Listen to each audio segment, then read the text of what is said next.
He's doing too well. Still. Just thought I'd let you know. So is this something he's doing forever? No, it's wanting a paper. She had talked to Sierra about it, but his Suboxone was still on the bus yesterday. So I told him his PCP is what Sierra told Caitlin. Yeah, we need to.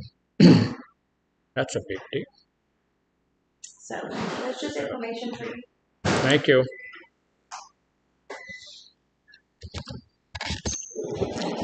All right, so we're up. You're having breakfast in my group? I'm sorry. Are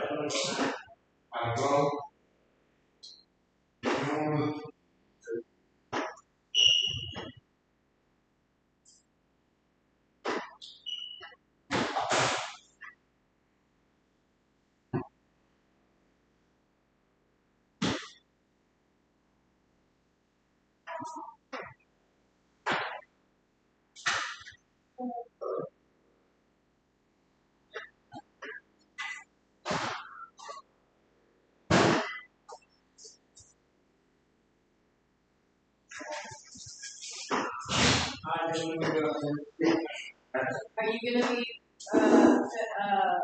live? Okay, can you tell Steph? Yeah, she called to ask if you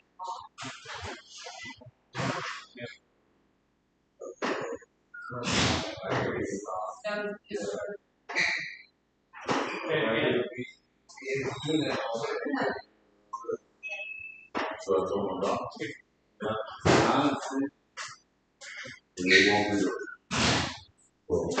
All right, folks. Really apologize for getting started so late. We had a couple of things we had to do over here, but we got it going now. We're going to get through as much of this as we can this morning. Got a couple of issues that's floating, but look, somebody needs to let Miss Chastity know that we're here. We're trying to get back with her and let her know. I did let Miss Valencia know that we were going to be a little bit late. But this morning, look, you need to fill out your sign-in sheets, make sure that they're legible, and I will be over there, pick them up in an hour or so. We may not have as big a group as we normally do, but that's okay too. So make sure you sign in, and then if you're in group, you have your book. And today we're still talking about spiritual health. And a lot of the time, once we get through the first two stages of spirituality, beginning to, okay, there is something out there that's beyond me, there is something that's more than me, then sometimes we get to that place where we're starting to think about it a little bit, but we get to a place of tepidity. What is tepidity? That's being tepid. We talked about it not too many long ago. What does tepid mean? Just kind of lukewarm. Not hot, not cold, but just kind of lukewarm.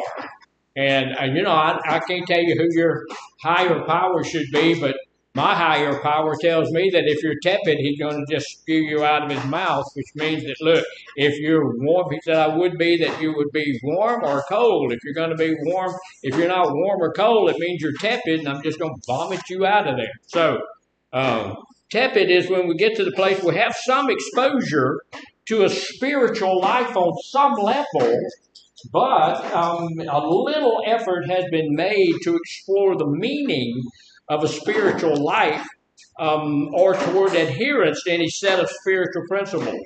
I know there may be something, but I ain't fooling with it. I know there may be something bigger than me, but at this point in time, I'm not going to be fooling with that too much. I'm just kind of tepid. Okay, maybe something there. But it's kind of like being agnostic. Y'all know what agnostic means? Agnostic means I'm not really an atheist, and I'm not really a believer, but God really hadn't proved anything to me yet. He hadn't come up and healed me, hadn't come up and done anything that just gives me an aha moment. Okay, yeah, there is. And yeah, I need to be a part of that. So, a lot of people get to that. And that's when people are a little bit tepid in their belief system. So this morning, we're still working on some how to deal with some emotions and how to deal with our spiritual life and all of that kind of stuff. So what's happened over here on our magnificent painting this morning? The church is gone. He come fix a cigarette and go. Yeah. Yeah, that's his tongue hanging out. Church turned into a jail. Looks like Yeah. Go. Church is turned into a jail. What? His tongue is hanging out like a red necktie. So at this point, he's suffering from a little bit of depression. So one of the things is depression. Is that an emotion? Yeah, it's an emotion. And during this time of the year, we have a lot of people who suffer from depressive issues. Some stuff going on. During the Christmas holidays, we see more and more people who are depressed just about the fact that there's this is going on. A lot of the times it's about the fact that we're here and not there. Because this is supposed to be a family holiday, right? Thanksgiving, November the 2nd. Y'all remember what November the 2nd is? There's holidays all through here. November, December, January. November, we have a couple of big holidays. What are they? There's three big holidays in November. One of them, the one everybody knows, is Thanksgiving. Then there's, what is it? Veterans Day is in November. What else? November the 2nd.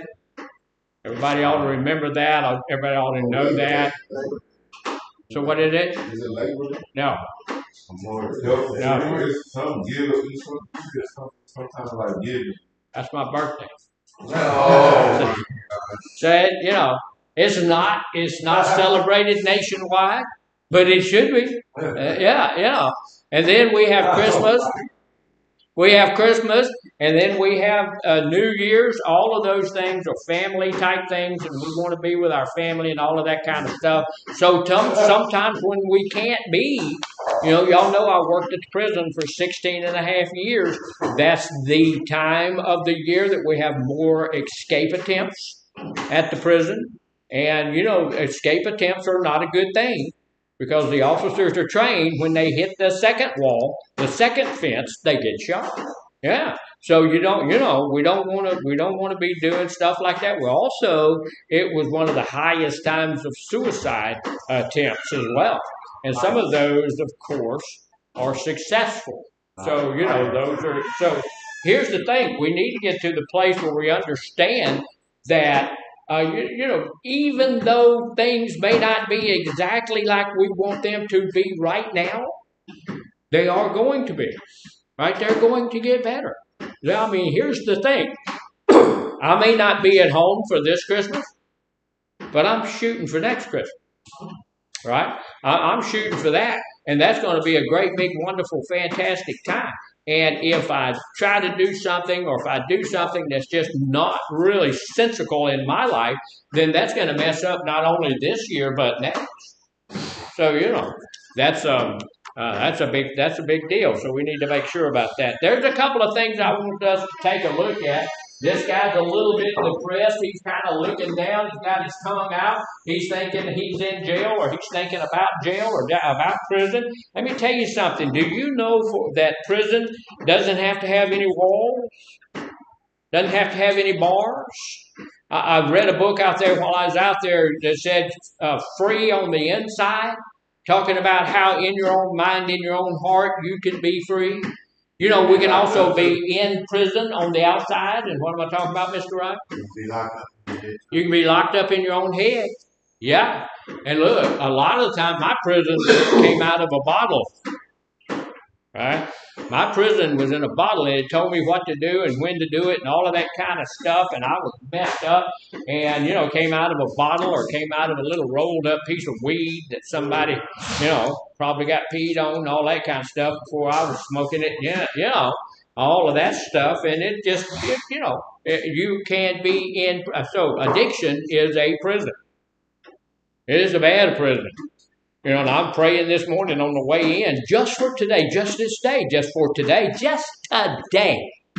I want not to have any sugar introduced into my heart or into my stomach or into my life.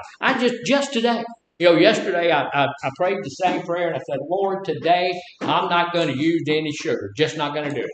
And I just not going to do it. So yesterday I went over to the market basket over there to get me a banana.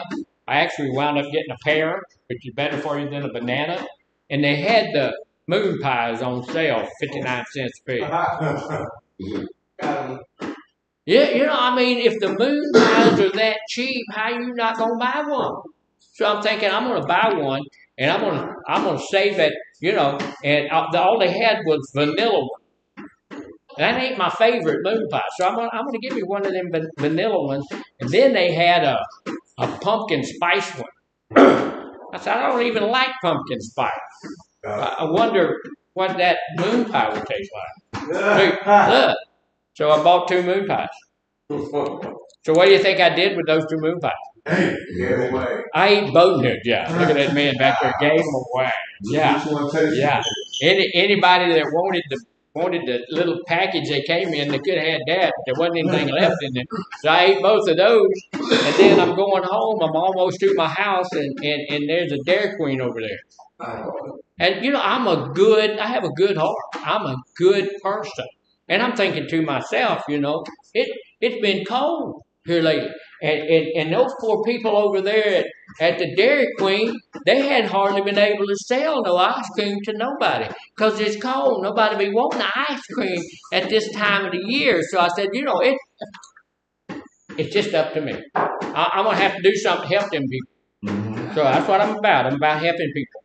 So I went through that line. I said, look, let me help you. Give me a dipped medium cone. And she said, all right, I'll do that. Thank you so very much. And I felt so good about helping those people. And then when you gave me that cone, I said, this is something I really don't need. I need to throw this thing away. But look, I ain't going to litter either. I'm not doing that. I already paid for it. I'm not going to litter. So I did the next best thing. What can I do? I did. I ate it.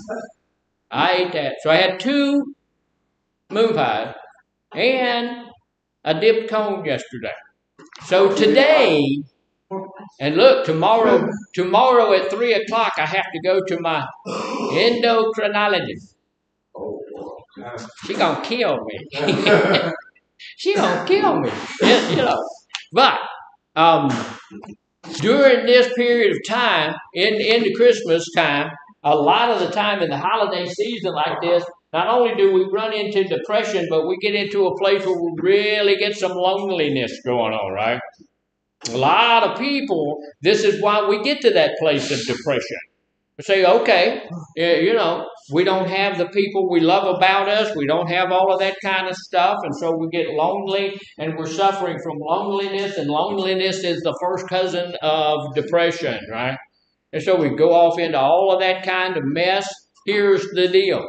If you're lonely, can a higher power help you with loneliness? Can spirituality help you a little bit with loneliness? Of course it can. If you can get to a place where you can share a problem shared is problem have, and if you don't have somebody that you can share that with, you can share that with your higher power, who is with you all of the time. They don't go hide in the bushes somewhere. Your higher power is with you all of the time. The Bible tells me that my God is as close as my fingers and toes. That's pretty close because the Holy Spirit lives within me. So here's a couple of things about loneliness. We're just going to talk a little bit about loneliness today. We got started a little bit late. Yesterday I told y'all I felt like poo-poo caca. Remember me telling you that? And you defined what caca was for me. So today, instead of feeling like poo-poo caca, I feel like a tub. of poo-poo caca. Don't know if we're going to make the day or not, but we're going to make the next few minutes, and we're going to talk a little bit about loneliness. And if I may, after a while, the way I'm feeling, I may just leave y'all completely alone, sitting out here by yourself, and all of the ladies over at North just by yourself over there to demonstrate loneliness to you. So it's not because I don't love you. I'm just trying to show you what it's like. Okay. So here's the deal. Let me share this with you. You are not weird. Well, I'm not talking about everybody because some of you are a little off the beam, But here's the deal. The point is that we're not strange. Everybody gets a little lonely every now and then. You remember Elvis? Remember him? Fat guy, had a funny suit, karate on stage, all that croaked, right? Yeah, remember his song? Are you lonesome tonight? Yeah. Everybody gets a little lonesome sometime. And if y'all Elvis fan, I don't I love Elvis Presley. I said something about Elvis one time. Some lady came up to me and said, "Watch how you talk about the can. Watch how you talk." I said, "Okay." So all right. So everybody feels lonely sometimes. Doesn't make us strange because we get lonely. Could be because of a big old loss. Something happened in your life. I have a couple of ladies in our church who they've lost their husbands, fairly recently, and around this time, we had one that just passed away a couple of weeks ago, and this is a hard time for somebody to be passing away. So there's that big old loss that happens there, or just a big change. Sometimes can cause something, just a move. Has anybody ever moved? Residences. Yeah, I was. We've lived where we're living right now for about 25 years, and my grandson brought his girlfriend over there about 4 or 5 years ago, or 10 years ago, or whatever it was, and she came and told me. She said, Dr. Garner, Joshua told me y'all lived here your whole life. I said, "No, honey, that's not true. We've lived here his whole life. But we've lived all over the place. And because being a pastor, you move around and stuff like that. And, moving from this place to this place, you leave a lot of yourself at that place. And so that can cause you to have some loneliness there. We live up at a place where we were right in the middle of the woods, and I was never going to leave. It was a beautiful place, had a great big old house, and I had a really nice guy move in next door, and he bought a whole bunch of those woods all around it. And what do you think he did? He had a scorched earth. They came in there and cut down every tree out there, and the lumber company came and bought all the trees. I'm living in the woods, and all of a sudden I'm living on the moon. And he came in, and of course he made enough money off of the trees to pay for all of his land purchase.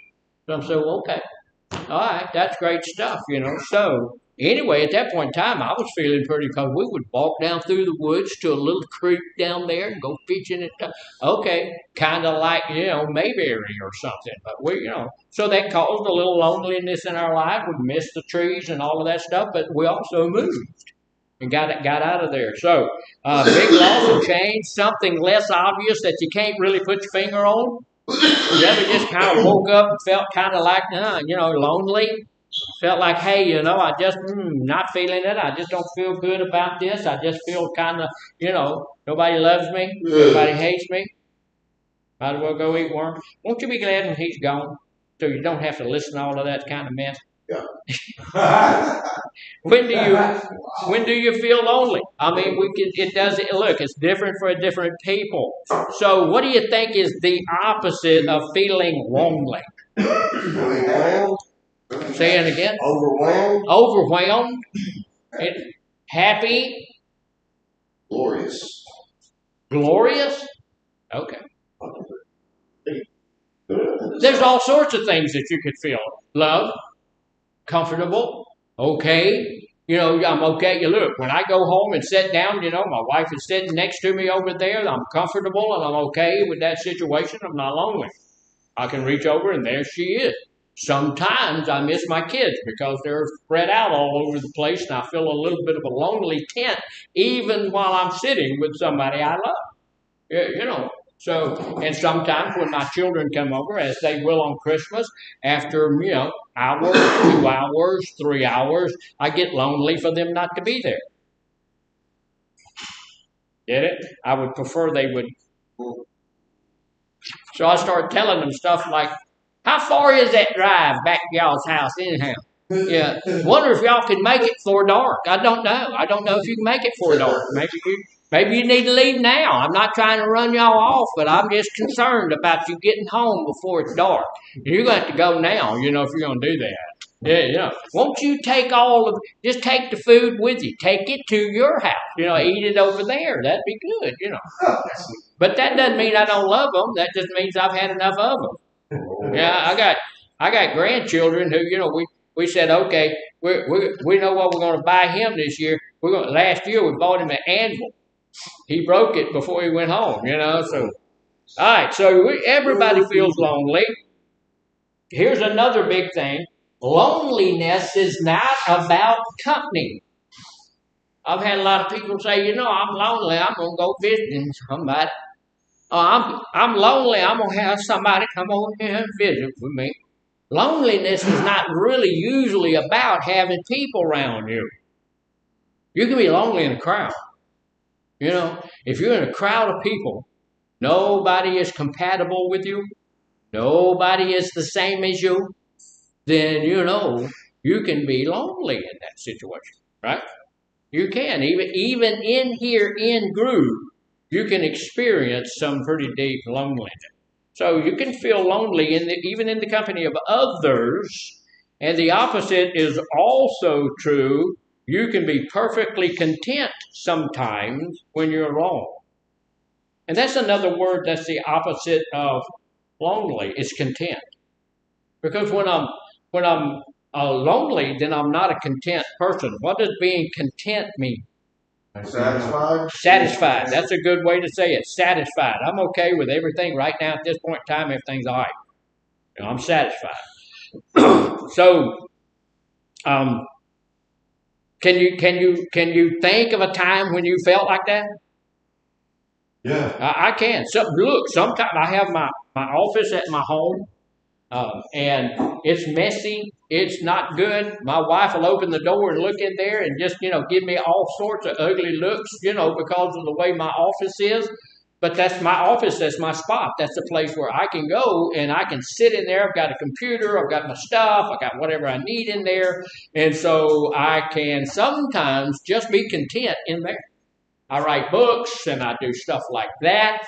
And you know, here's the sad fact of the matter: if everybody over at North and everybody over here would buy a bunch of my books, then I could retire. But y'all just won't do it. You won't do it. I had somebody over at North one time told me, well, I'd buy one of them books if I knew where to find them. So I looked it up on the phone and I showed her where to find them, and she ain't bought one yet. So yeah, so that makes me lonely. I'm gonna show you a book. Oh, some of them are pretty expensive, you know, because I don't set the prices on them. Other people do. They on Amazon. I saw one the other day, and they're $13, $14, and but for the hardback book, it was like $100 and something. But then you can get them on what's that thing when you read them online? Kindle with a K. Kindle. They're like $2 or $3. You know, so they're not really high on Kindle. What's really rips my britches about Kindle, you can get a free read on there, too. Yeah. I love you. I don't want you to read my book for free. Buy it. So, some of those things happen. Loneliness, one of the things that's tragic is that loneliness is on the rise in the world, in the United States and in the world. People are becoming more and talking about being lonely more and more and more. Why do you think that is? You can't trust people nowadays. Can't trust people nowadays? Maybe. Society nowadays. Y'all ever been to the restaurant? Go to the restaurant and you're sitting over there with your family eating, and you have people all around you. Yeah, that's what Yeah, yeah. People don't know. People have forgotten the art of conversation. People have forgotten how to talk to one another. People have forgotten that, sometimes if there's a person in the room, I need to pay attention to the person in the room and not whatever's here. And I do that. I go home sometimes and my wife watches television. I don't watch television. Very seldom. I like 2 or 3 shows, and they're old British sitcoms and stuff that I like to watch. And, she'll watch television, and I'm doing that. So that's not a good thing. But that's one of the things that helps that do that. That increase in loneliness, there's, what can you do to change that stuff? Socialize. Say it again. Socialize. Socialize a little bit more. Be willing to talk to people. I'm thinking if you go to the restaurant, leave your phone in the car. 50 years ago, we didn't have all that stuff. There wasn't a phone that was connected to your side that has more power in it than the computers that sent the men to the moon. Did you know that? That phone that you has more computing power than the computers that took the men to the moon. That's crazy. So leave that thing in the car. Okay, you can do without it. Look, you guys in here, you can't have your phone with you all of the time. How many people you think have died from phone lack? One. Just that one. Just that one. And that's not a whole bunch. Just one guy. So anyway. Loneliness, getting bigger around the world, and that's not the only reason. There are other reasons as well, because as cultures come together, they clash a bit. Always, you got culture comes from Germany and another culture comes from Italy. They don't mesh exactly correctly sometimes, and so it causes some more of those issues. Everyone expresses their loneliness differently. It can be long lasting, it can be brief. But I'll tell you, I don't like being lonely. I don't like that. So what do? Yeah, the moment I feel lonely, because lonely is not a good feeling. It's not something good. It's the same thing I do with all of my emotions, or try to do with all of my emotions. When I start feeling myself getting angry, somebody told me in here how to deal with that the other day. When I feel myself starting to get angry, first thing I do is leave. Because if I'm allowing myself to get angry because Mr. Rice is sleeping in my group, then I'm going to go somewhere where, I can't see that. Yeah. Today, that's why I told you today, because today you happen to be away. So I'm going to go somewhere else. And then what am I going to do? I'm going to sit down in my office or sit down in the lady's office or something and try to figure what's the cause of that. What's the cause? Once I figure out it's not going to make me angry, because I'm going to deal with the cause of that, right? So and I've dealt with a lot of that, and I appreciate the guys in this group and the ladies over there when I used to go over there, because having discovered a whole lot of that stuff and being able to root that stuff out, it's caused me to get to the page that stuff doesn't make me angry like it used to. I don't get, if somebody is so disinterested in my group that they want to go to sleep, okay. Well, I don't put their name on the list when I'm doing the notes, but I don't get angry with it anymore. So anyway, everyone experiences lonely differently. It be long that it can involve deep sadness. Just feel real sad. This is why it leads sometimes to depression, because what is depression? Deep sadness, right? It's depressed. I'm feeling really, really bad. It can cause loneliness in your life. What does that mean? I really deeply desire to see that person or that place. Sometimes I get lonely for my childhood. Remember some of those things we used to do and some of those things that we no longer get to do. There's a girl on Facebook she's a singer. She's a fairly good singer, and she sings about her childhood, back when we were pirates and witches and we ate M&Ms and all of that stuff. And she says, let's go back to when we used to be able to pretend. Yeah, and so, yeah, okay. I sometimes feel lonely for that. And it sometimes can get, that longing for that. Worry can cause, and when we're lonely, sometimes we can worry about things. Irritability. Some things, I get irritable sometimes, and I haven't felt good in like a month. So I get, when you feel bad, you do better, right? When you feel good, you do better, right? So, sometimes I get irritable. There's a number of other things it could be. Everybody experiences it differently, but a lot of the times, look, we look at that. We look at loneliness in a negative light, right? I don't want to be lonely. Loneliness doesn't feel good, and I want it to feel good. So, some argue that loneliness can be the opportunity, though, for self-discovery. I can figure out what's going on in my own life. I'm going to tell you, I don't need to get lonely to discover self. I don't need to do that. So I don't want to be lonely so that I can self-discover, or be a helpful reminder, and it should be a helpful reminder of the importance of human connection. We need to be connected to people. Are you with HHSC? Okay, good. Okay. All right. So maybe being alone, maybe having a little bit of loneliness happen in your life can have some potential benefits. I don't want to explore them. I don't think. I prefer not to be lonely. So if I get lonely, I'm going to do what I do with anger. I'm going to figure out the root cause of my loneliness, and I'm fix it. And some of the times it's not fixable. If I get lonely for my mom, great lady. If I get lonely for her, I can think some good thoughts about my mom and then go about my business because my mother's been dead for a long time. I can't go see her. I can't call her. I hope to see her one day, but I'm not going to be able to do it right now. So it's theme here's the deal: whether social media makes you lonely comes down to how you use it. I talked a little bit about that. I believe it does. I think social media is way overused. If you can't go and sit with your family for 20 minutes and have a meal, then that's a problem. In my eyes, it may not be in yours.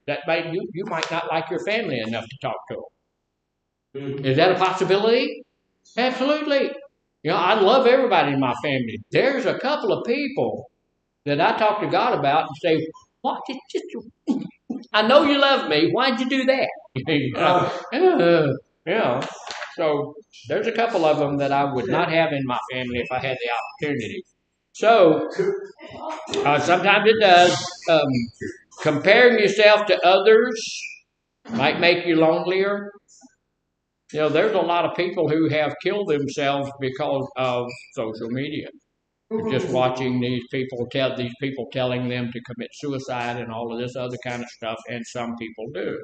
Now, look, we're all intelligent enough to know in here that if you want to have me kill myself, you ain't my friend, right? And I'm not listening to anything you got to say, and I'm going to block your happy butt, and that's the end of it. We ain't doing that. So connecting with good friends may make you feel a little bit less lonely. I call my wife every day. Here in the next few minutes, I'm going to go out and call my wife.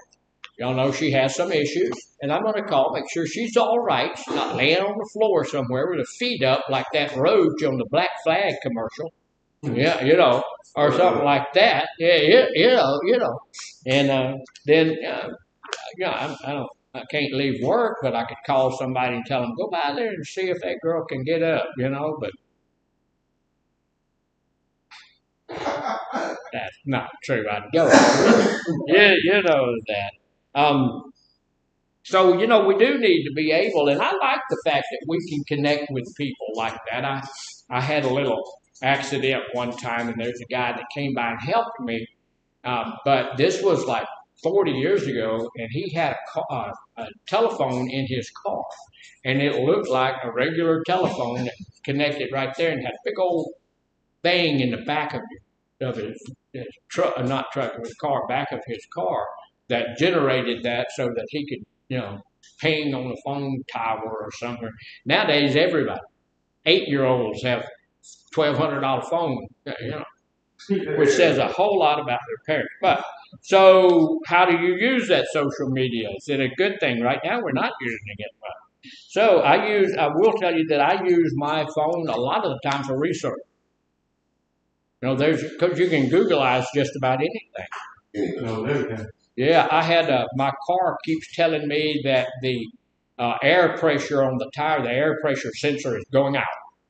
And now about every 15 miles, it pops up, air sensor is out. It is gone. We've been telling you this, but it's gone. You got to fix it. So I took it over to the place over there and said, well, what you said? Well, that's going to cost you $60 per tire. That's going to be $240 for. I said, well, only one of them's out. And the guy said, well, if we fix one, it's going to put a strain on the other three. I said, look, dude, I was a mechanic for 100 years. That's stupid. You got one in the tire here. It's not anywhere connected to the other three. Well, we ain't going to just change one. I said, well, you ain't going to change none. How about that? So I Googleized it. How do you do that? I'm thinking this has to be, if it's got that expensive, it's got to be something complicated. It's just inside the tire. You break the tire down, you pull the old one out, put the new one in, and it's fixed. Yeah, that's nothing. So I'm going to do that myself one day when I got 15 minutes. Yeah, Yeah. They said when you do one, you got to. Yeah. No. Myself. Yeah. Do I look stupid?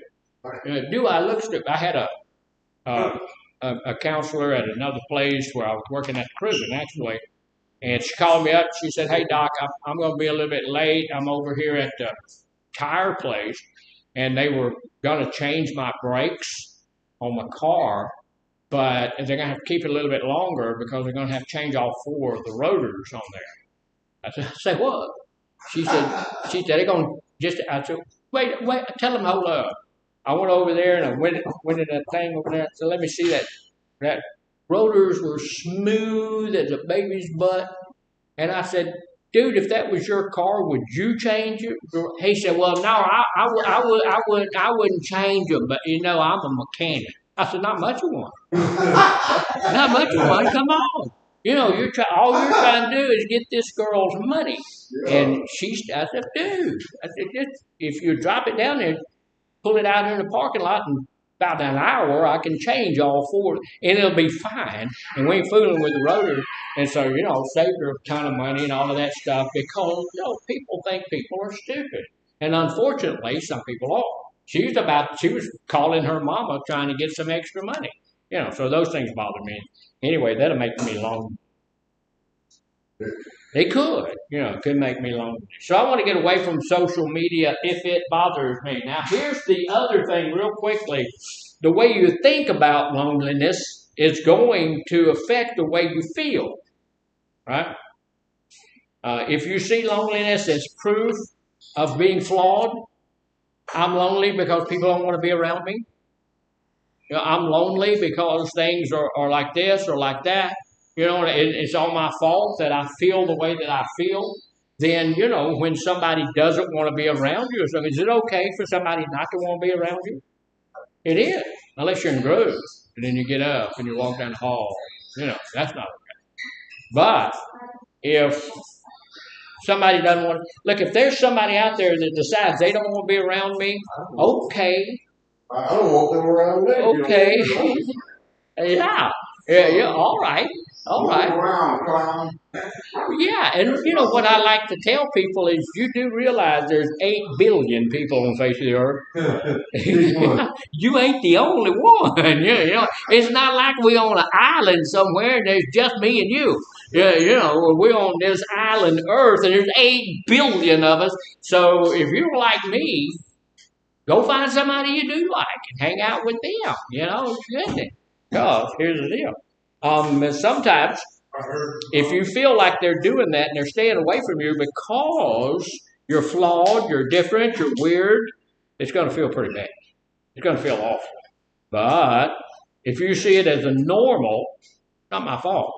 You know, I'm lonely. I'm lonely because I'm lonely. I'm lonely because that's a normal human emotion, and it's okay for me to be normal. It's not all that bad. And so how long does an emotion last? As long as you let it. It depends. Sometimes it can last a long time. Sometimes it's just a little bit. Usually, it's going to move on pretty quickly. You know, it's just like your anger. If I'm getting angry, and if I remove myself from the situation or fix them, that anger is not going to stay there very long. Yeah. And so if I'm lonely, that emotion is not going to show itself very long. I can get out from under that, and I can, you know, make a better deal. I can go do something. I can watch a movie. I can call somebody. I can do something. I can look. One of the things I always tell you is a good thing to do is exercise. Exercise to take care of loneliness like that. No, good. I hadn't worked out in a while, but I finally got to go work out yesterday. And there wasn't a whole lot of people. I went over there at lunchtime yesterday and worked out. And there's, you know, 10 or 12 people in there. But, you know, when guys are working out, unless you went in together, you don't talk to each other. That's not what we're doing, we're working out, you know. But when you get to working out and all of that kind of stuff, you're not usually thinking about much else. You know. You know, do y'all see that man is making a noise? Those guys are going to be fine. Here's the deal, but if you see it normal, it's not your fault. It's a whole lot more manageable. It's going to happen. If you live long, it's going to happen. You're going to get lonely. You're going to get a little bit sad, but it's okay. It's okay. As addicts, one of the problematic things is back in the day, I had that coping skill that when I got lonely, what would I do? Get high. Get high. Yeah. Go find something, smoke, toke, or drink. You know, and I knew everybody that had a little something. I knew a guy, still know him, don't hang out with him, who his dad had a liquor store. Dad died. So they closed the liquor store down. What did they do with all the liquor, you think? Brought it home. They did. But they bought, or they had, I don't know where they came up with it, a box trailer. And they filled that whole box trailer up with booze from one end to the other end and locked it up. And it's still there. And I mean, it's been sitting there for years. Y'all think that booze is still good? Oh, yeah. Oh, yeah. Oh, yeah. It's getting better. It's aging, right? But there's a good lock on that thing. And back in the day now, not now, but back in the day, you know, I have passed by there and often wondered, what if I could get that lock open? You know, wonder how hard it'd be to that lock, you know. But all of that booze is there, you know. So there are some people that even if I'm lonely, I don't want to be fooling around with those. I don't want to go to those places or do those things. So how we interpret it is how that loneliness is going to affect us. Now here's the other thing. What's the most common advice for people who come to talk to you about being lonely? And I've had a lot of people, well, I tell you, Dr. I just don't have no friends. I'm lonely. People don't like me. So what does most people tell those people to do? Pray. I do tell them to pray. Yeah, that's what they tell them. That's the most common advice is go make friends. Yeah. Is that an easy thing to do? Oh, Buy your dog. For some people it do, but it can be hard for some people. So why is it hard for you people to make friends, you think? Anti-social. You make friends pretty easy, huh? Yes, sir. Yeah. Some of the reasons, like you said, there's people out there that are antisocial. If I'm a little antisocial, then I can have a problem making friends. But also, there's unrealistic expectations. I expect you to fulfill all of my needs. No, I ain't gonna be able to do that. Mm-mm. I'm like the TV show back in the day. Everybody loves rice. Say it again. I sound like the TV show back in the day. Everybody loves rice. Oh yeah, yeah.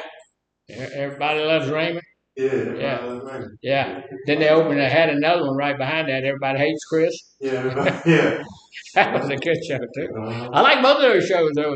They're good shows. But here's the deal: we have to look. We didn't start, on time, but that don't mean we don't take break on time, right? So we're gonna go ahead and take our 15-minute break, and we'll be back here at 15 minutes after.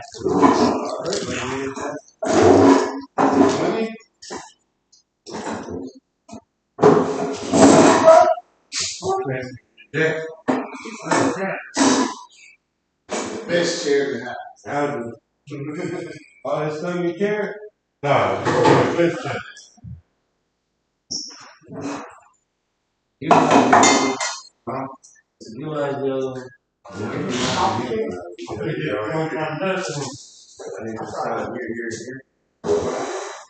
Give you $50 before I leave. I got a cash there. That chair. Let's see. You gonna be here in the back by yourself? The back by my Let's see, man. Bullshit. How you doing? Gonna grab some of that coffee, man? Why you doing something like $5 How do you know, I'm man? gonna start charging. Hey, why you got some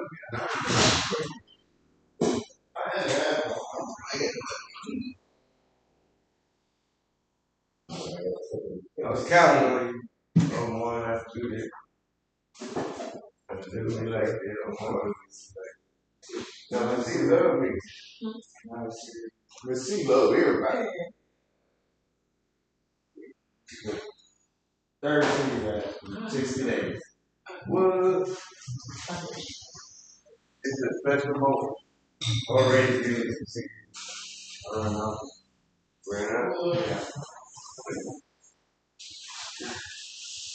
Is it Lord? Maybe. What? Definitely.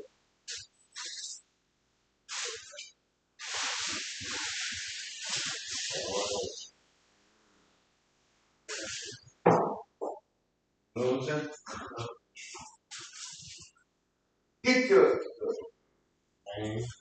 bird. Little honey on business.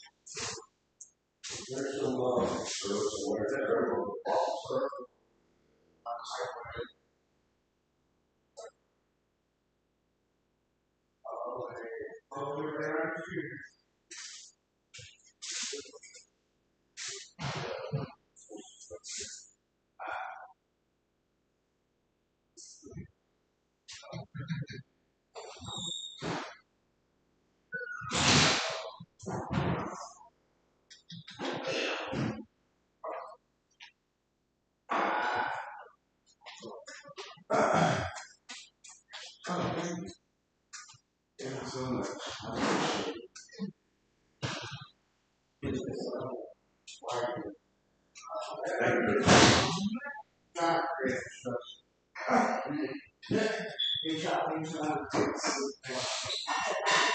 Guess what, Miss? What? I said, wait, man. Watch his face, man. That's how it works here. You know? We got peanut butter, we ain't got jelly. You about to make the jelly take the other We got time to keep we don't got no break. see if we can include it. Oh, he did? I think the show was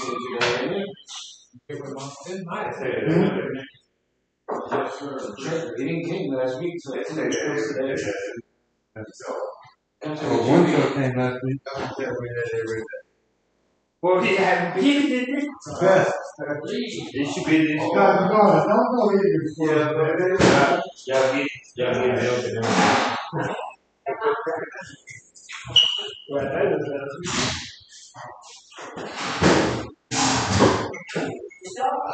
how y'all doing, girl? Weird ass okay? Girl, you're late. I'm trying to still get it off. Oh, okay. No way.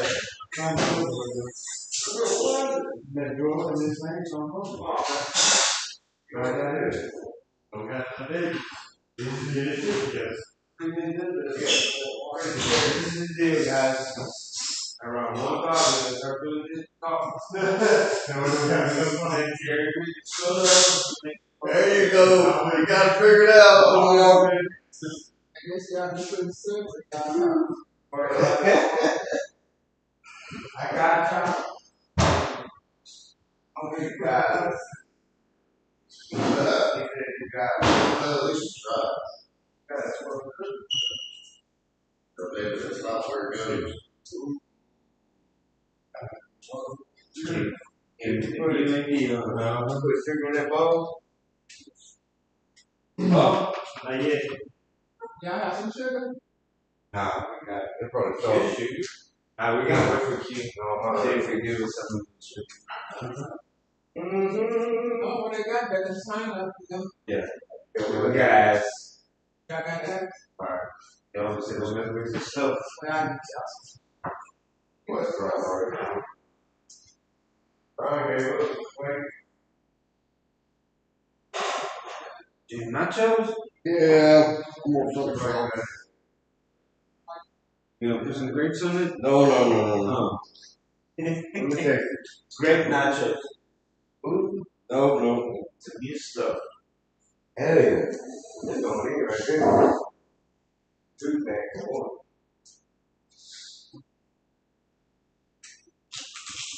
Swirl down the light.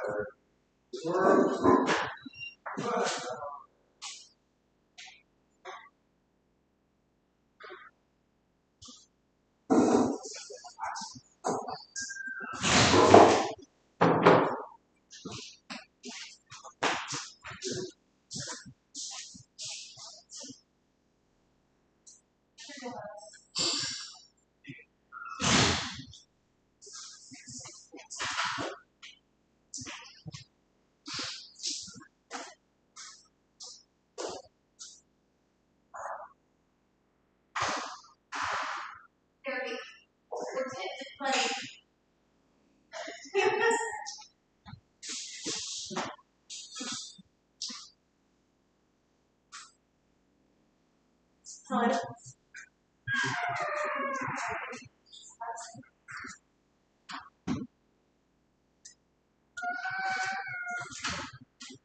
Oh.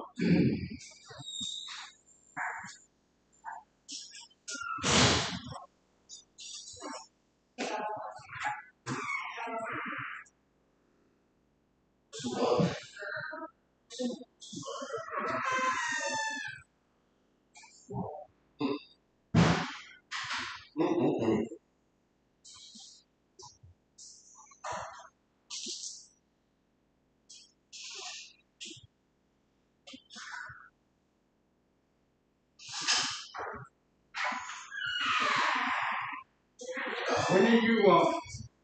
I was supposed to leave at 9:30, but now they're not coming until 11. So I'll be here for a little bit. Well, That's okay. yeah. See. The last supper, you get the last deck lunch. Really like.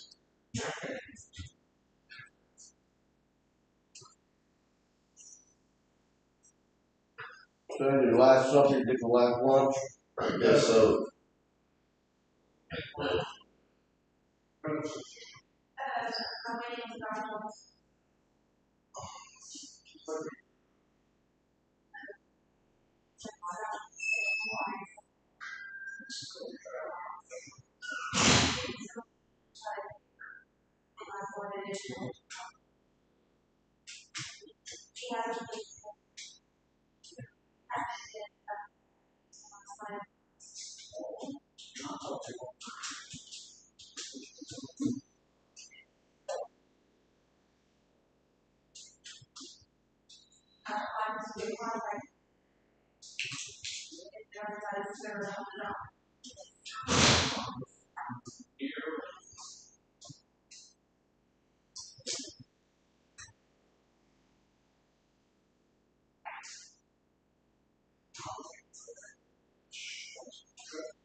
You from Beaumont? Oh, okay. How come everybody that comes here from Lufkin? I don't know, I moved there about 2.5 years ago Mm-hmm. for a new beginning. I don't know what I was thinking, I didn't know the soul. You wouldn't believe that people from Lufkin come here. Huh? He's from Lufkin. You from Lufkin? Well, I'm not from there, but I live there Right. now. Pioneer Crossing families, John Reddick Drive. Yeah. The only reason I moved there is because I got approved for a house and then they told me to look for an apartment. I live in Redmond. We're on Dope's Head. I've been told that you might go there and not never come back. Yeah. Go to Rivercrest. I've heard that, but I don't know where it is. They race. They caught all the turtles in the little pond and painted them all white. That's fun. I was telling you how the people come from Lufkin come in this way. Yeah. They flooded. That's not bad up here. Yeah, meth is everywhere. What's that number? Adam? Like 12 people or 4 people? One, Sir, one time there was 4 people at one time in here from Lufkin. small world. I used to have to go to Kirk Drive to find mine. And most of the time it wasn't no good. And I had to pay them to find them.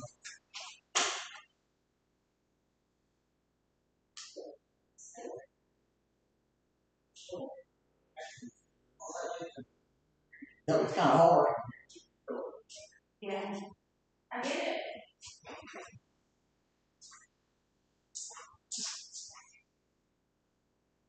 Every time they serve lunch at 12. About 11:45, like. Good. You'll figure out breakfast here. There's oatmeal. Usually there's Pop-Tarts and cereal, if they don't have it right now. There's eggs every day. You can have eggs, scrambled eggs. They're in the cartons already cracked. Mm-hmm. We'll make scrambled eggs. You'll figure it out.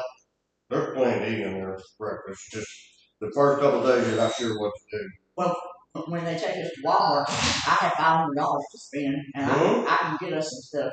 No, they won't let you bring no perishables to your room. And what you want to do is get like snacks like cookies and stuff like that. Keep them down here. No, you keep them in your room. Oh. Anything that's not perishable that you can't You gotta stick get in a the little refrigerator. Oh, go ahead. staff. Okay, you go bring some snacks and get you the. Did they give you a little? Yes, ma'am. They gave you one. Uh-huh. Okay, that's what you're gonna keep the snacks and stuff. Oh, okay. Out of the food bar, that's plenty of But snacks, you'll want some of that. Yeah, chips. That's what I like.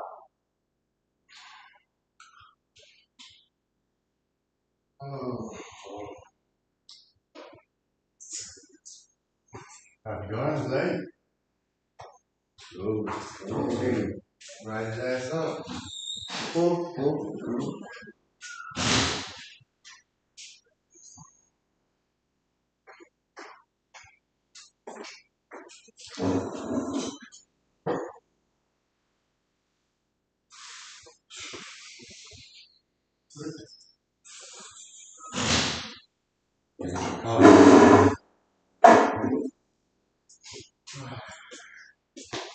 Excuse me.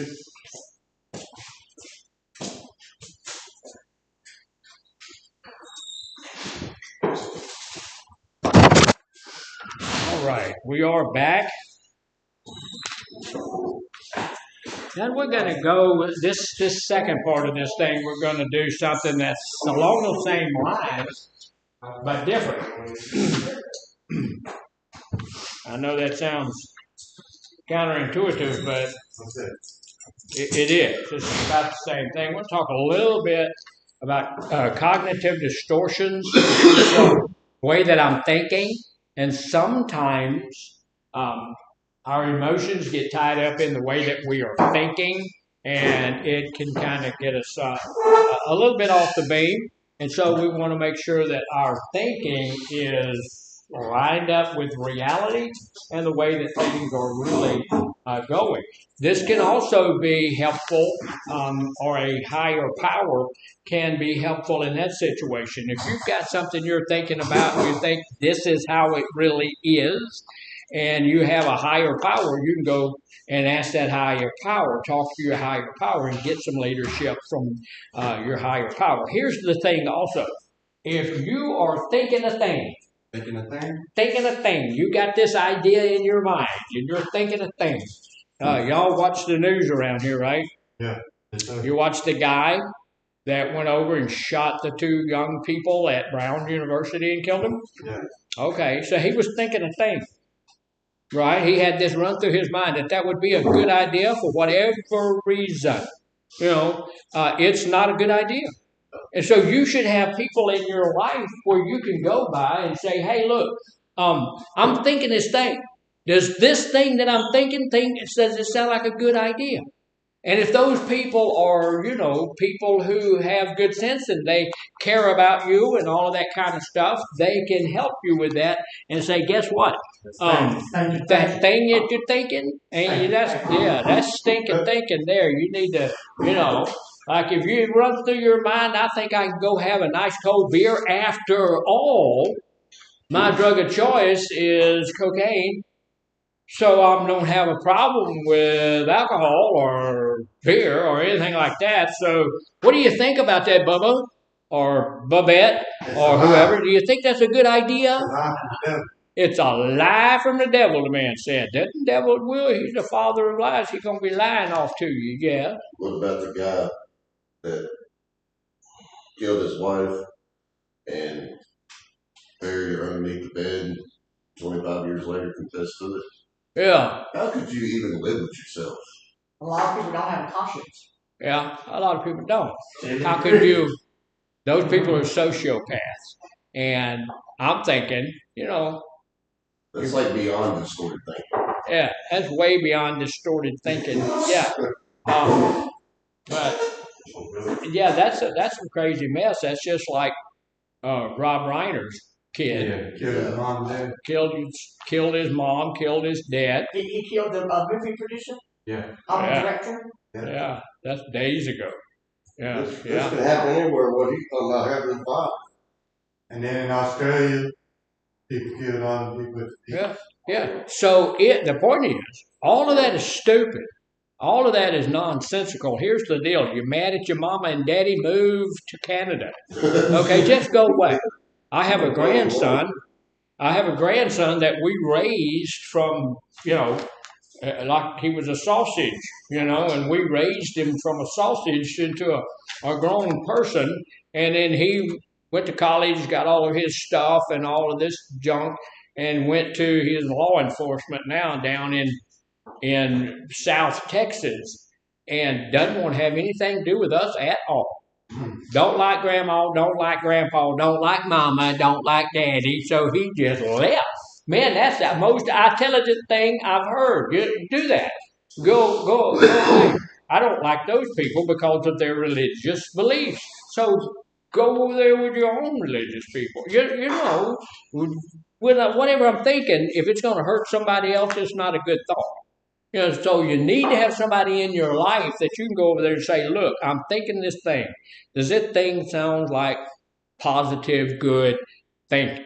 If it doesn't, that person, if they care for you, they'll be able to tell you. That don't sound right.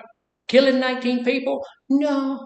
On a Saturday? No. Let's not do that. You know, let's think about that a little while. Cognitive distortions are irrational thoughts.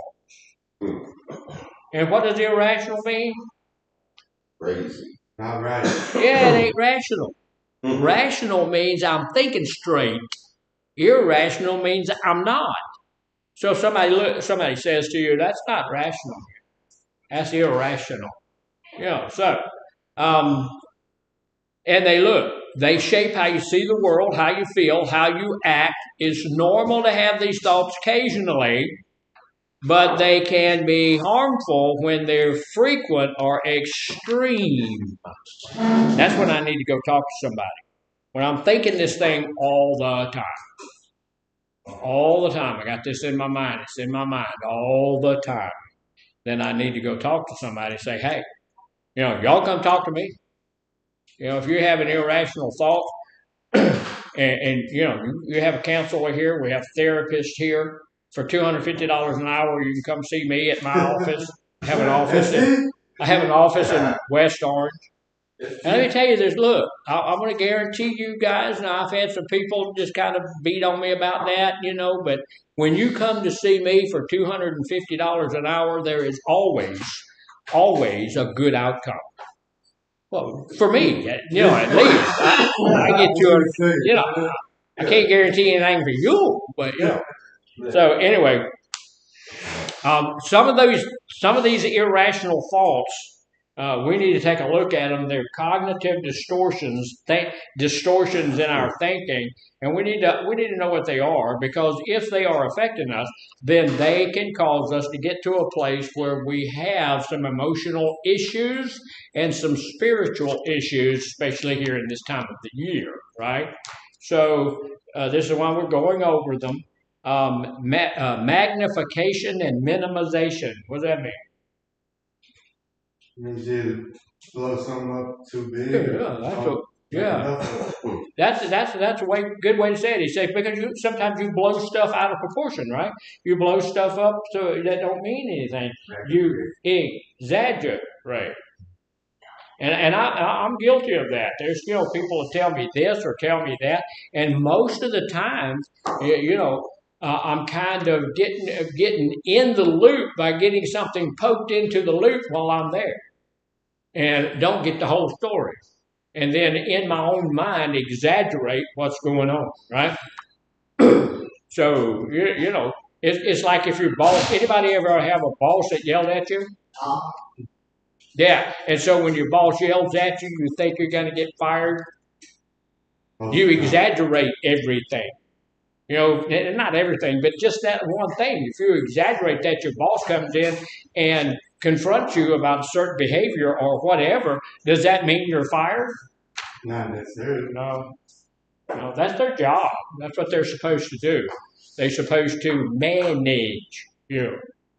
And so when I do some stuff, say it again. Not yell at you. Not yell at you, but sometimes people do that, right? If you be angry. Yeah, and sometimes they get frustrated, sometimes they get angry, and they are supposed to, and it's best if you can do those things. It's better if you can be a good enough leader where you don't have to yell at somebody. But what does yelling mean? It embarrasses me. It embarrasses you? Exactly. It can mean you're angry. Frustrated. Means you're frustrated. It also can mean that's how I saw that. That's how I saw that. You know, I've gone in and talked to people like Miss Charnel. You know, I've talked to Miss Charnel and said, hey, we can't do that like that. And Miss Charnel say, he yelled at me. He didn't yell at you. I just told you not to do that. We're not talking to you. We're talking about you. Yeah. Yeah. My boss, y'all know my boss. Miss CA. I am. I'm the clinical manager, but I have a director that's over me. Everybody has a boss. And so my boss is down the hallway. But she's nice, kind, sweet, and good. And she has a very, sweet demeanor about her. And there's been some things that I've done that's been screwballs. There's been some things that I've done that's just goofy. I shouldn't I shouldn't have done that. I signed off on some stuff I shouldn't have. And when she talks to me, it's like, we can't do that. Don't do that. You should never do that. Don't do that. So, okay. So what do I tell the staff when I come out of there? Don't do it. She yelled at me. No. She yelled at me. And, I doubt that lady's yelled at anybody her whole life. So we can get that. Because I magnify that kind of stuff, And I do. I have that. I suffer. I'm not going to say that anymore, but I'm a perfectionist, and so I want everything to be perfectly right. And so when I get a review or my boss looks over my work and says, "Hey, that's not exactly perfect," then that can cause me to feel a little bit minimized, right? And when I get to feeling a little bit minimized, then I go to magnification on this thing. Okay, there goes the job. Not true. That never was in her mind. But that's what magnification will make you do, right? It's horrible, terrible. What's that called? When I magnify things out of Not thinking clearly. What is it? Blowing out of proportion. Not thinking clearly. It's called, and one of the things they talk about here is catastrophizing, and we're going to look at that. But one of the things that I have in one of my books is awfulizing. Everything is awful. That's all awful. It's catastrophizing. It's a catastrophe. Everything's going to fall apart. The world's going to end tomorrow at noon. All right. It's going to end one day. I saw on Facebook the other day that scientists have finally figured out exactly how long the Earth is going to last. And they had an idea somewhere around 5 billion more years. Now, they can't figure out what the weather is going to be tomorrow afternoon. They don't have any idea what's going to happen 5 billion years from now. So I'm not worried about that because one of these days, Jesus gonna come. and I'm going to go on home with him. So exaggerating or minimizing the importance of events. You might believe your own achievements are unimportant. Everybody in this room has some achievements. Are they important? Yeah. Absolutely. Absolutely. You've done some fantastic stuff in your life. Look, here's a big deal. I've had people in recovery tell me, well, I ain't never done nothing. Bubba, you're sober. Shut your mouth. You're sober. Ma'am, you're sober. That's one of the biggest things I've ever done in my life. That's one of the hardest things I've ever done in She my life. believe I was the first person in my family to graduate college. Say that again. I was the first person in my family to graduate college. I think he's having a hard time believing that. I think you too. Well, I asked him. But it was in No, I believe it. Hey, it was in prison, but it's still college. I believe it. I talked to my brother the other day over in Mississippi, and I said, "Look, send me your address. I want to send you something for Christmas, man. Send me your address." He said, "Well, I don't read or write and them kind of hard. I don't do that too good. Hey, what's our address down here?" So look, I'm the first person in my family. I have a brother. My older brother went to college, got a bachelor's degree, and went to work for the FBI. I'm the first one in my family that got all the degrees that I've got and all of that kind of stuff and left Mississippi, So, yeah. Those things are great. And the things that you have, look in your life, man, you've done some great, fantastic, and wonderful things. You have. So we don't need to minimize what we've done. You might believe your own achievements are unimportant or that your mistakes are excessively important. And look, I'm serious. I was in my boss's office yesterday talking about a mistake I made. Should she tell me about mistakes I made? Yeah. Yeah, absolutely. That's her stinking job. If she doesn't tell me about the mistakes I made, what am I going to do? You can't correct it. I'm going to continue making them. Right. I can't correct it. I'm going to continue doing it. And I don't want to continue doing it because I want things to be right. And, so I don't need to minimize my achievements and I don't need to maximize my faults, places where I fail, mistakes. Because if you don't make mistakes, what are you? Not normal. You're not normal. We just come busting on in here. Yes, sir. Well, you want me to step outside? Yeah, we did with that. I guess it will. So catastrophizing sees this. What is catastrophizing? A catastrophe. What does that mean? What does it mean? Out of proportion. Blow it completely out of proportion. And it means that seeing only the worst possible outcomes of any situation. No matter what it is. I'm going in the morning to have a CAT scan of my stomach. Man, I feel a little better now once I got up and got moving around. I feel tons better. But tomorrow morning, they're going to do a CAT scan with contrast. That means you got to get all kinds of stuff. It's body warm. Yeah, and they send you this thing, so fill this out before you come. So, okay, so I'm filling that thing out. And down there it says, just a warning that there's a chance of death. You could die. And so when we read stuff like that, do we catastrophize? Oh yeah. Oh yeah. So last night I'm sitting and talking to my wife and I said, look, if I die during this procedure, I don't want you going fooling around with any other guys. Yeah. I don't want you spending my hard-earned money, on some of these other guys, So it gets the worst possible outcome. But I talked to the lady and I said, look, how long is this procedure? 30 minutes. It's 30 minutes long. So, I guess they could kill you in 30 minutes, but, I can hold my breath 30 minutes. I can. Well, that's because you're not me, see? So everything that happens is not a catastrophe. Right? Now, I had my boss call me, not here. I was working at the prison, been out there for a long time. I was the assistant director of the program, and she called me.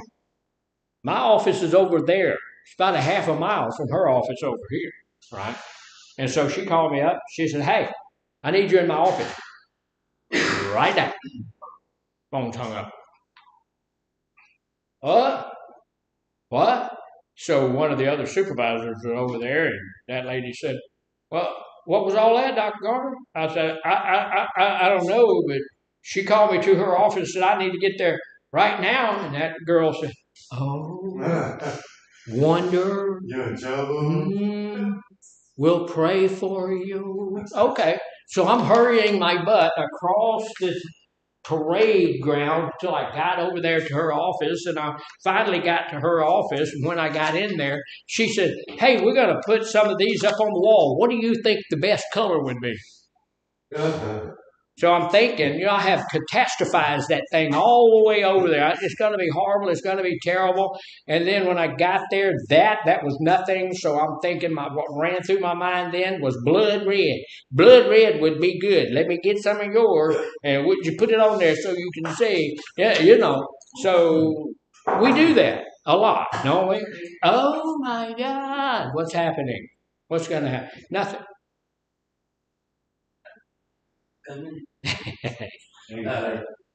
See, all right, catastrophizing.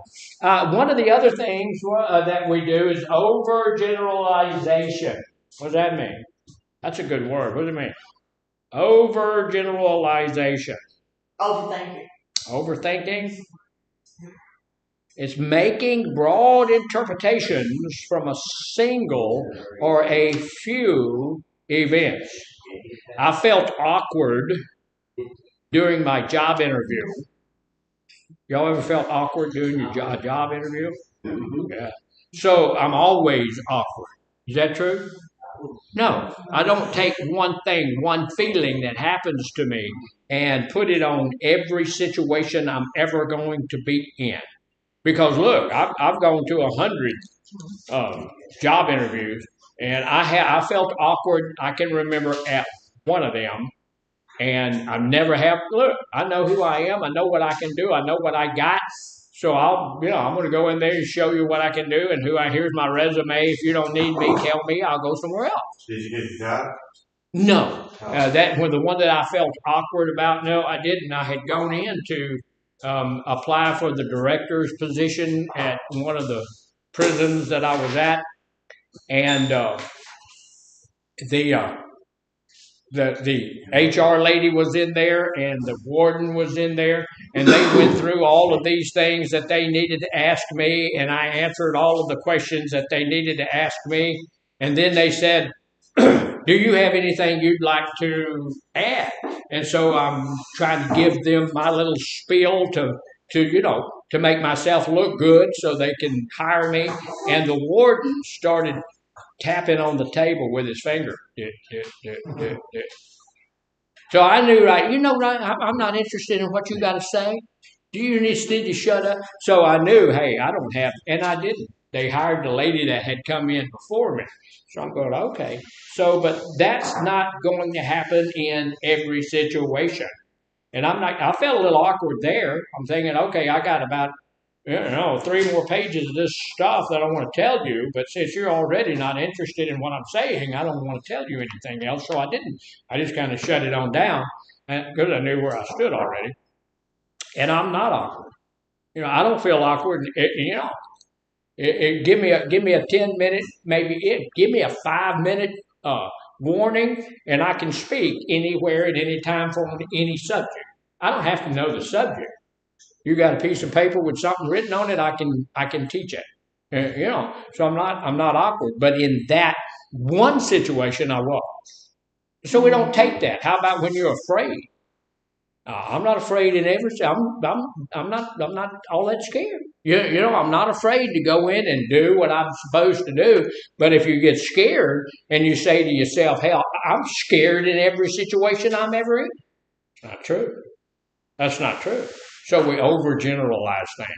That is distorted thinking. Here I am. I've always got no. No, you're not.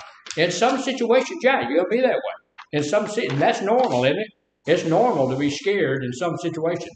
It's normal to feel awkward in some situations. It's normal to be angry in some situations.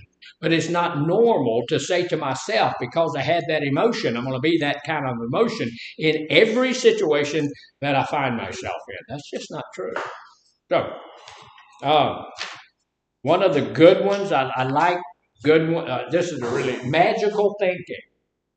That's a cognitive distortion. What is magical thinking? Thinking beyond reality. Thinking beyond reality. Well, that's a good way to say that. The belief that thoughts, actions, or emotions influence unrelated situations. If I hadn't hoped something bad would happen to them, then they wouldn't have gotten into that accident. No. I think magical thinking too is when you go down here to the little corner store and you see all those people lined up to buy that lottery ticket. I'm going to buy that lottery ticket and I'm going to be a billionaire. I just think it's a really good thing that the companies out there don't give you credit based on the fact that you bought that lottery ticket, right? Because that would be magical thinking. You think you're going to win. You're not going to win. You're not going to win. Actually, you can, right? One person in a pavilion. Just to tell the truth and everything, I did win the lottery. I personally have won the lottery. It was about, I think now it'd be about 10 years ago. No wonder you got a little money. Yeah, yeah, very little money because you can't live long on $3. Yeah, and so $3. $3. I want $3, man. I want to scratch off with $3. So all right. Scratch off. Well, I put it in the bank, and I'm thinking You're gonna get interest. that interest is going to build up over time. So magical thinking, we need to know that just because you think something, it ain't going to happen. There's a whole lot of things that have to transpire to cause something to happen. The Bible tells me that if I pray, absolutely nothing. That again? Nothing, absolutely nothing happens in God's will. Nothing, absolutely nothing. Something. Happens in God's will by mistake. Oh, happens in God's world by mistake. I believe that's true too. And I do believe that the Bible says that if you pray believing that He will give you the desires of your heart. He says, "I'll give you all of your needs, and then give you some of your wants." Because He said, "I'll give you the desires of your heart." So I do believe in it. That's not magical thinking. My God can supply all my needs according to His riches and glory. So that's not magical thinking. Magical thinking is, okay, I don't like you, and I wish you die, and then that person falls over dead, and you think you did that. You didn't did that. The fact that he had high cholesterol did that. So one other thing is personalization. That was pretty easy. But personalization, that means the belief that I'm responsible for events outside my control. My mom is always upset. She would be fine if I could help her more. Is that true? No, it's not true. There's a couple of things there that make that untrue. One thing is the use of the word always. You believe that mom is always upset? No. It's almost impossible for somebody to always. That's why we teach. Don't use the words never or always. Never, I never get my way. That's not true. That is not true. You do get your way sometimes, right? I never have enough money. That's not true. That's not true. There are times when you have. I always lose my whatever. Yeah, that's not true. So we don't use always and never a whole lot. So mom's not usually always upset. But here's the deal. If she is always upset, or for the most part upset, she has an issue. And the fact that you go over there and help her is not going to deal with that issue. But putting those two words together, usually always. Right? Say it again. I said if you put them two words together, it's contradiction. Yeah. Usually and always. Yeah. Yeah, it is. And so, thank you for pointing that out. College graduate. See, I can. College graduate. When I'm awake, when you're awake, you're pretty sharp. When you're asleep, that pose is something else. Yeah. So those kinds of things. Look, their problem is my problem. Right? That's what personalization is. Their problem is my problem. I'm not going to do that. Long time ago, I learned that the people that you are counseling, their problem has to stay their problem. There's a thing called transference and counter-transference, where you will transfer your likes, dislikes, hates, all of that stuff onto me because I remind you of your mama, daddy, or somebody else. And then there's that situation where I will do the same to you. I will counter-transfer, and I don't like you because you remind me of my second cousin once removed on my mama's side. And so that stuff happens. But whatever happens with you, it ain't my fault. That's why if you leave from here and relapse, I'm not going to go into a tailspin because of that. right? Because that's personalization. I don't want you to relapse. I don't want anybody to relapse. And I feel bad when somebody calls up. I had a fellow that was out at the prison with us, and he was, it's a TC out there, and he was one of the coordinators. He was the building coordinator. He was the highest ranking guy there. And you got to be a really good client to get to that position. And so we all thought he was wonderful.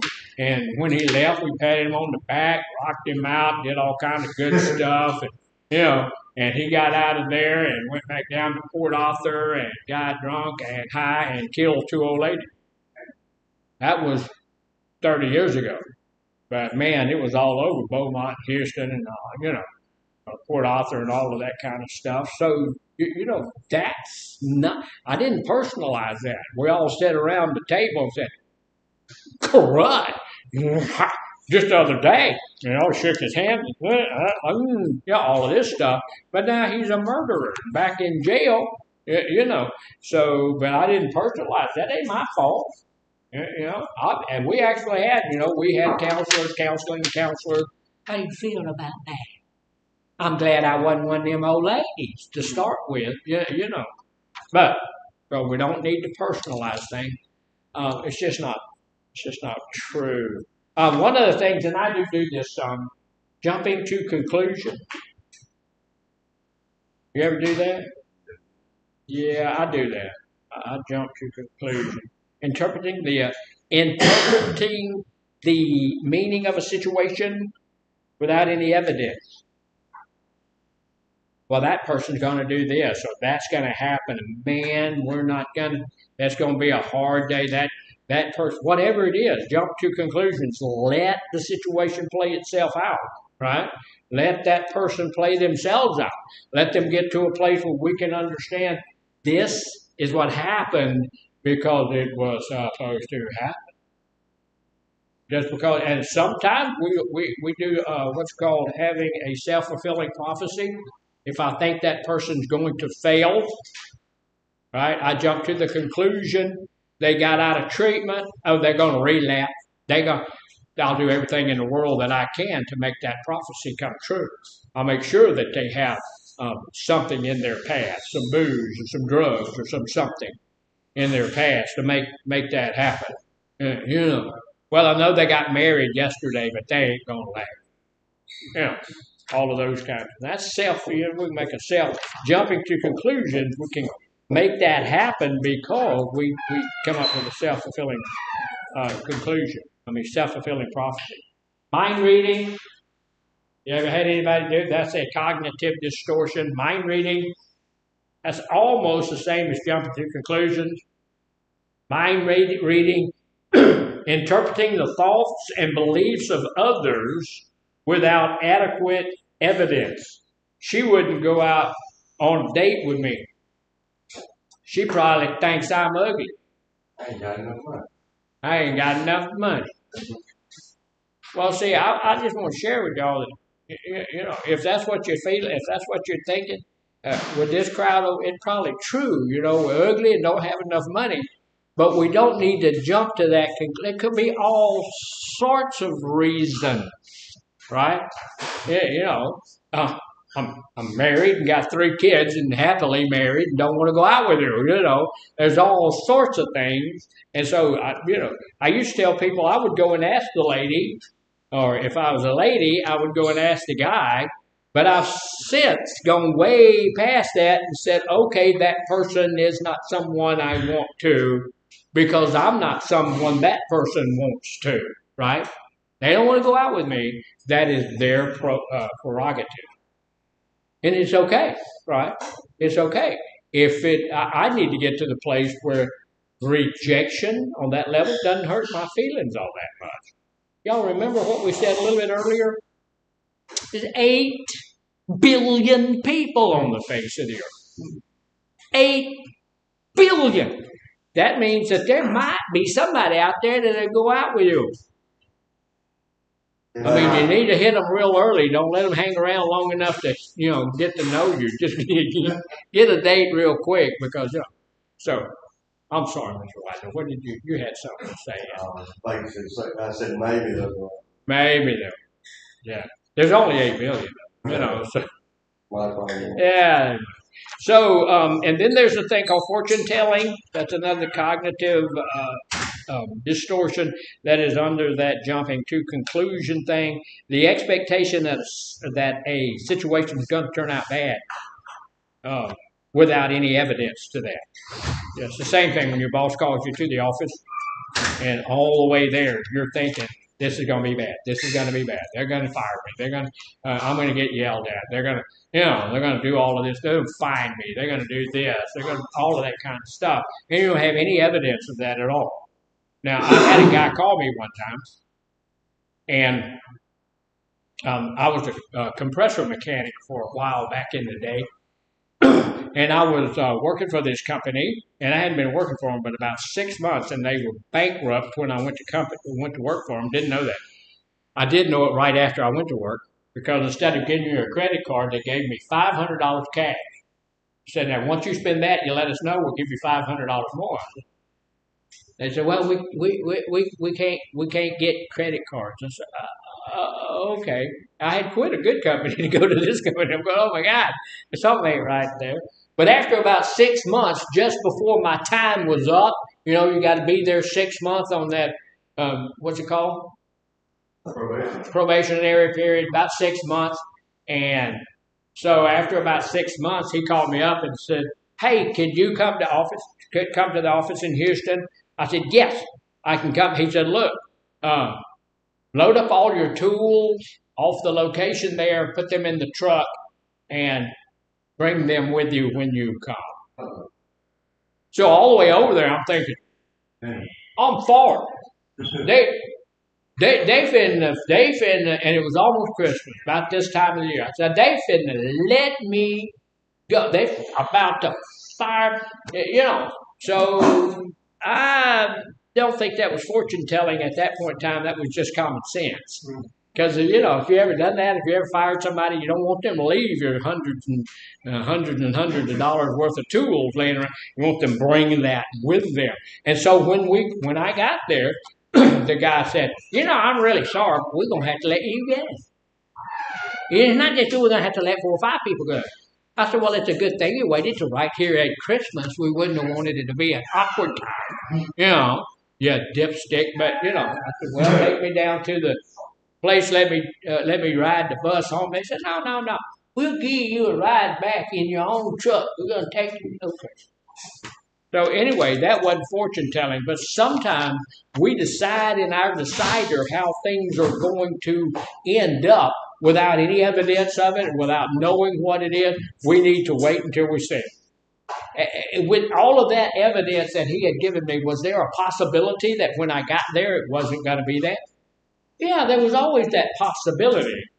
But I was right. But yeah. So this one is another one. I do this emotional reasoning. The assumption that emotions reflect the way things really are. I feel like a bad friend, so therefore I must be a bad friend. That's not true. I feel like I'm a failure, so therefore I must, failure, right? That's not true. If I'm in recovery, then I am nowhere near failure. I might not have the best house, best car, best dog. I may not have the best husband or the best wife. I may not have the best children. But if I'm in recovery, I am by no means a failure, right? Okay. So things happen. Okay, something bad happened. That doesn't necessarily mean that's who I am. So that's emotional reasoning. I get my feelings hurt, or I get angry, or I get scared, and then I think a thing, and I think the thing I think is true. And perhaps it is, but most of the time it's not. Disqualifying the positive. Had a lady do this all the time. Recognizing only the negative aspects of a situation while ignoring the positive. So, when your boss calls you and tells you where you screwed up, is that negative? No. No. because there's some good, positive things there. You know, they're helping you. They care enough about you to show you some of the places where you need to improve. Right? So that's what you need to do. It's positive reinforcement. You know, a lot of the time it's just like the auditors who come and audit our work. A lot of people are scared to death of auditors. I'm an auditor. And so when you come, look, when auditors come, they're part of the team. They're showing you where you're screwing up, what you need to fix, so you can get that contract again. And they want us to do well. So they come in and they show us how to do well. And that's what your supervisor wants you to do well. So she or he is showing you what you have to do well. So, all should statements, the belief that things should be a certain way, I should always be perfect. No, that ain't going to happen. Everybody should love me. Maybe they should because God demands it, but they're not going to. Some of us are not all that loving. So should statement. We need to watch those should statements. All or nothing thinking. Thinking in absolutes. This is why we don't use these words much, such as always, never, or every. I never do a good enough job on anything. Well, that's not true, is it? That can't possibly be true in your life. There has to be something that you've done well at. There has to be something that you've at least gotten to the level of mediocrity at. Right? It has to be. So, you know, we need to stop. I never do the right thing. No, that's not true. So we need to be cautious about those things. So if we can get all of those things kind of lined out, sometimes we're going to need to get with our higher power to help us line that stuff out. It's going to help us get to the place where we can deal with depression during this holiday season, right? Because look, everybody, they put me off in the treatment facility and left me over there. They don't love me. You know, nobody loves me. Everybody hates me. I might as well go eat worms. Have y'all heard that before? Well, that's what that guy did. Say it again. The guy that dropped his old lady off right here. Oh, yeah? Did you hear for that one? No. Like he threw her bags out and they dropped us a women's facility and he sped off. Left her right there. She didn't have a chance to say goodbye. Well, I would hope that somebody in this group opened that door right there and said, "Ma'am, you got to go around the back." This ain't the way in. Around in the back. Yeah, stuff like, you know, people, things like that happen sometimes. Say it again. I said they took her to the north the next day. Oh, well, how you know all that? They told me the other day. Somebody told you. Okay. All right, well, thank you. I appreciate y'all doing it. You did well. I will be over there after a while to pick up the